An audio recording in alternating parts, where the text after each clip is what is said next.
Hay personajes que no desaparecen porque no están en el texto. Desaparecen porque aprendimos a leerlos demasiado rápido. En el Evangelio de Juan, Jesús cruza Samaria, se sienta junto al pozo de Jacob y habla con una mujer que no tiene nombre, una mujer samaritana, una mujer que llega al pozo al mediodía, una mujer que durante siglos muchas veces fue recordada más por sus 5 maridos que por lo que realmente hizo después. Pero el texto dice algo mucho más fuerte. Jesús mantiene con ella uno de los diálogos más profundos de todo el Evangelio de Juan. Le habla del agua viva, le habla de la adoración en espíritu y en verdad, y cuando ella menciona al Mesías, Jesús le responde: yo soy el que habla contigo. Y entonces ocurre lo que casi nunca se cuenta con suficiente fuerza. Ella deja el cántaro, vuelve a su ciudad y habla. Y Juan dice que muchos samaritanos creyeron por la palabra de esa mujer, no por un apóstol, no por un sacerdote, no por una figura con nombre y autoridad, por ella. Hoy no vamos a inventarle una biografía.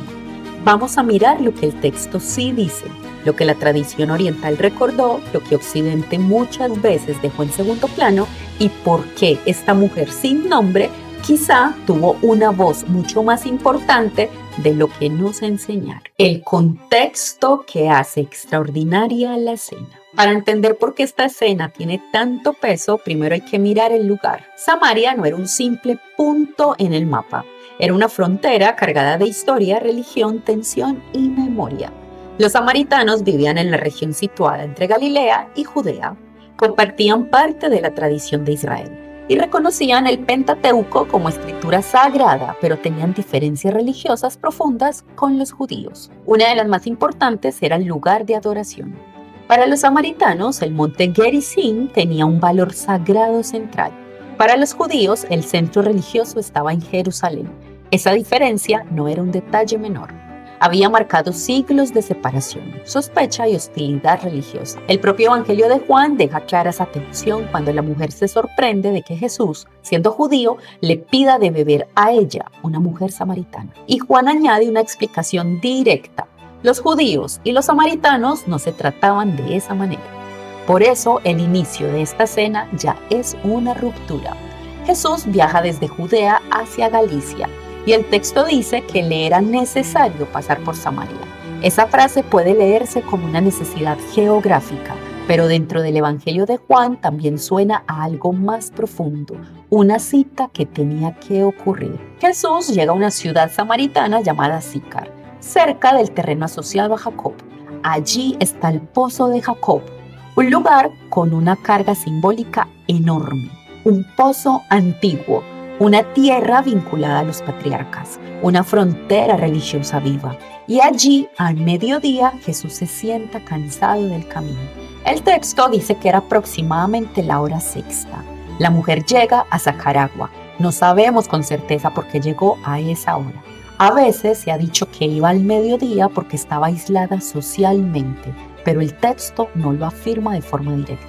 Lo que sí sabemos es que llegó sola al pozo y que Jesús le habló.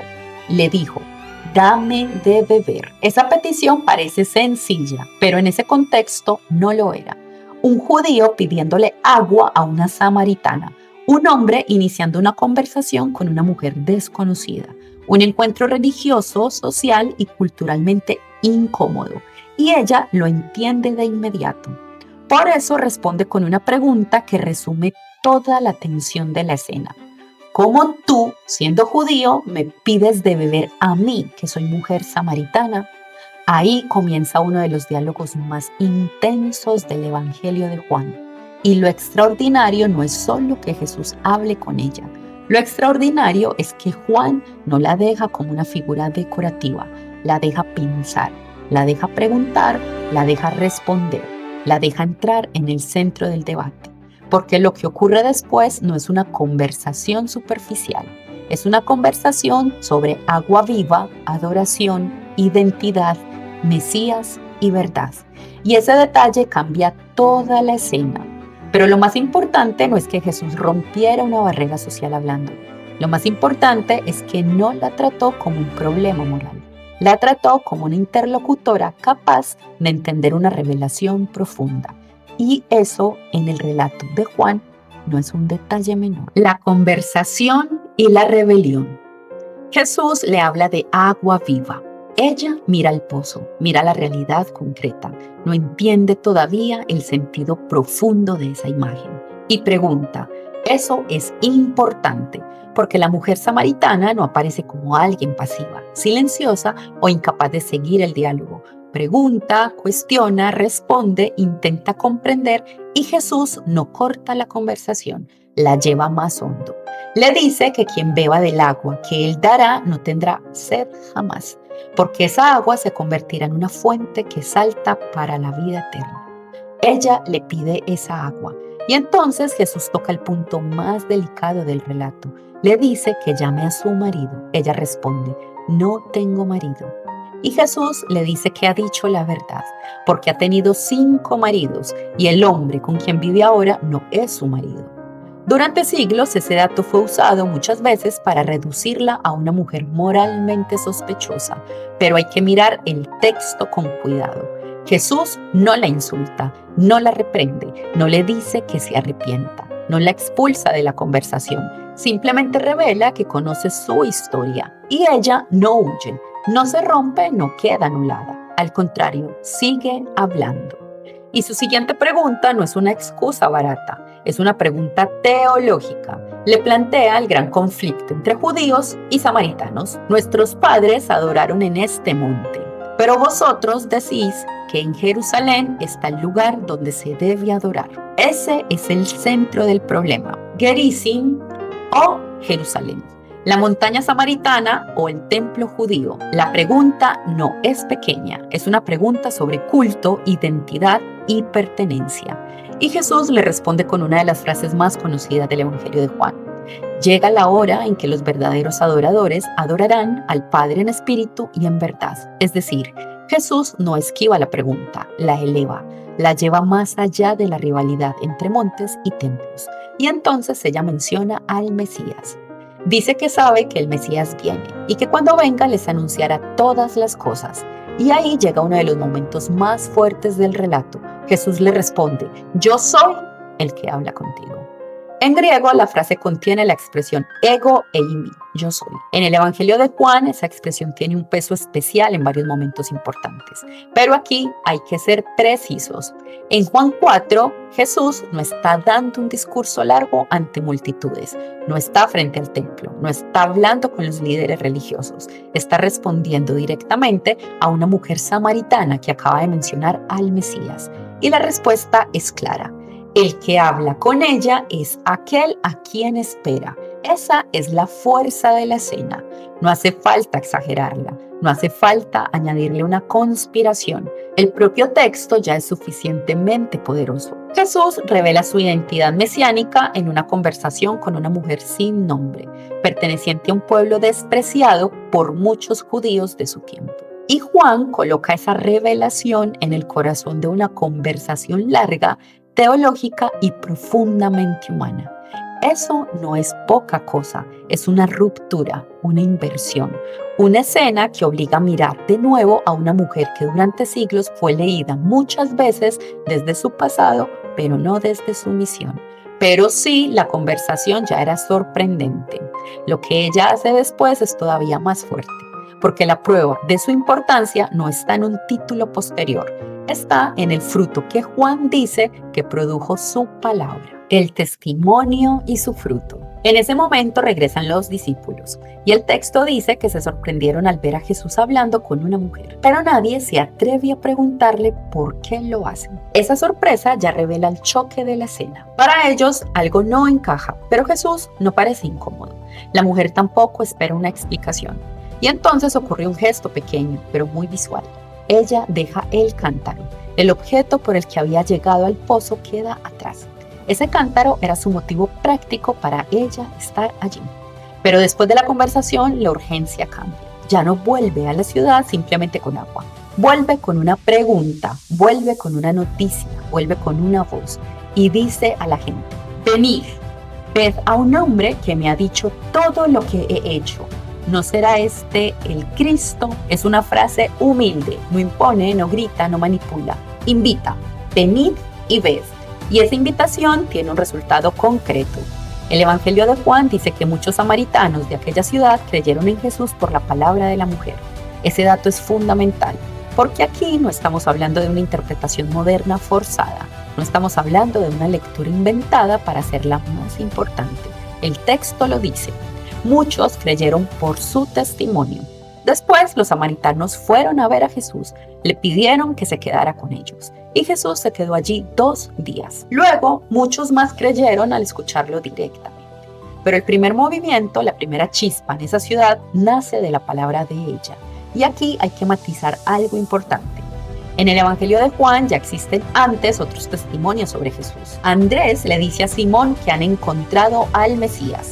Felipe le dice a Natanael que han encontrado a aquel de quien escribieron Moisés y los profetas. Por eso no sería exacto decir sin matiz que la mujer samaritana fue la primera persona en anunciar al Mesías dentro de todo el Evangelio de Juan. Eso sería ir más allá de lo que el texto permite. Pero sí podemos decir algo muy importante y mucho más preciso. Ella es la primera figura en Juan cuyo testimonio lleva a muchos samaritanos de una ciudad a creer en Jesús.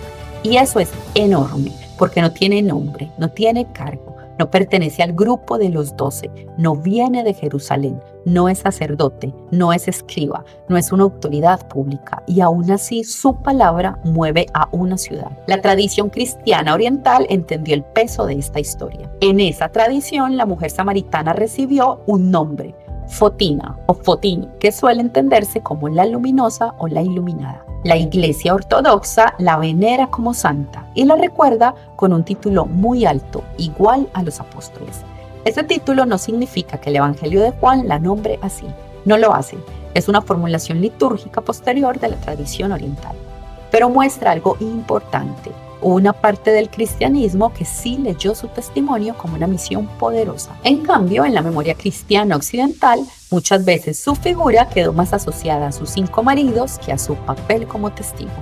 Y eso es lo que debemos revisar, no para inventar una conspiración, no para decir que alguien borró un documento, no para acusar sin pruebas, sino para reconocer algo más simple y más humano. La memoria religiosa también selecciona. Algunos personajes se vuelven centrales, otros quedan en los márgenes. Y a veces el propio texto conserva una voz con más fuerza de la que después le dimos en la enseñanza popular. Antes de continuar, quiero preguntarte algo. Si el Evangelio de Juan dice que muchos samaritanos creyeron por la palabra de esta mujer, ¿por qué crees que tantas veces se la recuerda más por sus 5 maridos que por su testimonio? ¿Crees que hemos leído su historia con justicia? Déjame tu respuesta en los comentarios, desde el respeto. Lo que su historia revela. La historia de la mujer samaritana revela algo muy profundo sobre la forma en que el Evangelio de Juan presenta a Jesús. Este relato cruza varias fronteras al mismo tiempo. Una frontera étnica, Jesús es judío y ella es samaritana. Una frontera religiosa, Jerusalén y Gerizim representan 2 formas distintas de entender el lugar del culto. Una frontera social, un hombre habla públicamente con una mujer desconocida. Una frontera personal, Jesús conoce su historia pero no la reduce a ella. Y una frontera misionera, una mujer sin nombre termina dando testimonio ante su ciudad. Cada una de esas capas hace que la escena sea muy poderosa, porque Juan no construye esta conversación como una anécdota secundaria. La desarrolla con una profundidad enorme. Jesús no tiene con ella un intercambio de 2 frases, tiene una conversación larga, densa y teológica. Hablan de sed, de agua viva, de profetas, de adoración, de verdad, del Mesías y de una forma nueva de relacionarse con Dios. Eso significa que Juan le da a esta mujer algo que no siempre se le reconoció después. Le da pensamiento, le da palabra, le da capacidad de preguntar, le da lugar en una revelación, le da misión y le da fruto. La pregunta no es si su testimonio fue importante dentro del relato. El texto lo documenta. La pregunta es por qué durante tanto tiempo muchas lecturas populares se quedaron más en su pasado que en su voz. Porque hay una diferencia enorme entre decir era una mujer de 5 maridos y decir era una mujer que habló y muchos creyeron por su palabra. Las 2 cosas aparecen conectadas al relato, pero no pesan igual. Una se usó muchas veces para juzgarla y la otra es la que Juan presenta como fruto. Y ahí está el giro. Jesús conoce su historia completa, pero no la deja atrapada en su historia, no la convierte en ejemplo de vergüenza, no la silencia, no le dice que no puede hablar. Después de encontrarse con Jesús, ella vuelve a la ciudad y habla. Y su palabra abre camino para que otros lleguen a él. Eso no borra su pasado, pero cambia el centro de la historia, porque el relato no termina con sus 5 maridos, termina con una ciudad escuchando, termina con samaritanos creyendo, termina con Jesús quedándose 2 días en territorio samaritano. Y eso, dentro del Evangelio de Juan, es una escena de enorme peso. Lo que queda. La mujer samaritana no tiene nombre en el Evangelio de Juan, pero sí tiene voz. Y esa voz fue suficiente para que muchos en su ciudad prestaran atención. Ella dejó el cántaro, fue a la ciudad, habló. Y el texto dice que muchos creyeron por su palabra. Eso no es una exageración, no es una lectura moderna inventada. Está en Juan 4. También está en el texto que Jesús se quedó 2 días entre los samaritanos y que después muchos más creyeron al escucharlo directamente. Pero el primer movimiento narrativo nace de ella, de su regreso, de su pregunta, de su testimonio. Venid y ved. Esa frase parece sencilla, pero tiene una fuerza enorme, porque no pretende controlar la respuesta de los demás. Los invita a comprobar, a escuchar, a encontrarse.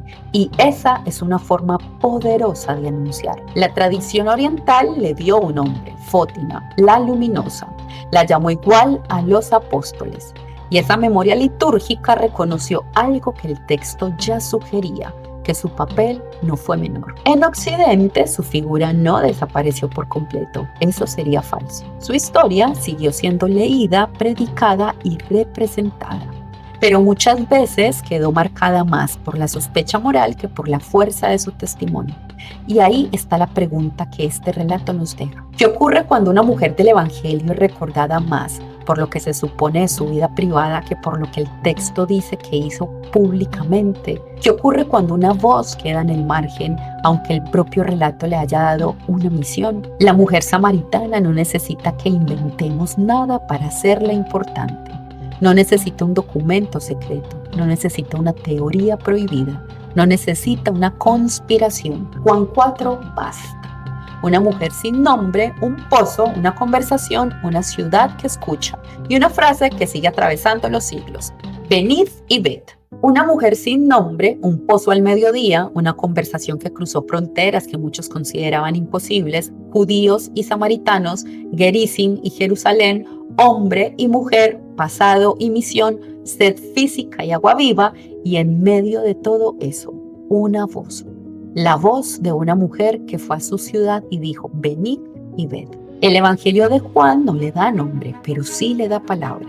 No le da título, pero sí le da fruto.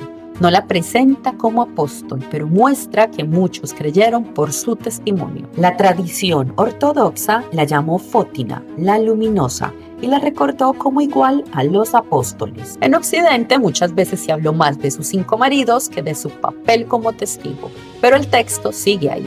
Y lo que dice no necesita adornos para ser poderoso. Jesús habló con ella escuchó, preguntó, ella entendió lo suficiente para volver a su ciudad. Y su palabra abrió camino para que otros llegaran a Jesús. Quizá por eso su historia sigue siendo tan incómoda, porque no encaja en una lectura simple. No es solo una pecadora anónima, no es solo una escena junto a un pozo. Es una mujer que recibió una revelación profunda y que después usó su voz. Y tal vez esa sea la pregunta que nos deja 2000 años después. ¿Cuántas voces del relato sagrado hemos leído demasiado rápido? ¿Cuántas estaban allí desde el principio, pero no las vimos? Ahora quiero saber qué piensas tú. ¿Crees que la mujer samaritana debería ocupar un lugar más fuerte cuando se enseña el Evangelio de Juan? ¿O crees que su papel ya ha sido reconocido con justicia? Déjame tu respuesta abajo, siempre desde el respeto. Si quieres seguir explorando las figuras del relato sagrado, cuya historia es mucho más compleja de lo que muchas veces nos contaron, suscríbete a Divinidad Oculta, activa la campanita y déjame tu like. Porque aquí no buscamos inventar respuestas, buscamos volver al texto, mirar lo que dice y escuchar también las voces que los siglos dejaron en el segundo plano. Soy la voz de Divinidad Oculta. Gracias por acompañarme en este viaje al corazón de lo desconocido. Recuerda, la verdad rara vez aparece completa. A veces se revela en una frase, en un silencio o en una voz que casi olvidamos escuchar. Hasta el próximo misterio.